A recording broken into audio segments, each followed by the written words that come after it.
Ikka teie küll on nõnda puhake, see on ju täitsa kõige parem viis on vist läbi eeskuju näidata, et kuidas lugupidavalt looduses käituma ja kuidas eurooplase kombel õhtut veetada. Ainult tuleb natukene kujutlusvõimet kasutada.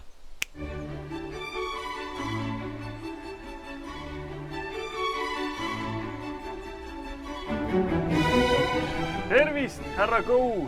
Me juba kannatamatult ootasime teid. Väga meeldiv. Aga nüüd, palun, võtke istet. Värske allikavesi. Siit samast ammutatud. Kas tohib? Jaa. Ja mida me sooviksime täna kuulata? Ma ei tea, mis te soovitate.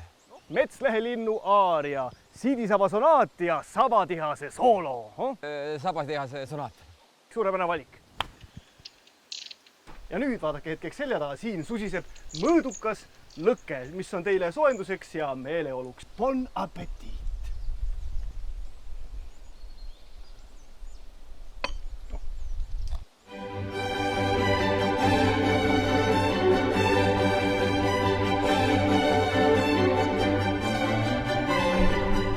See on tarni väärt siin.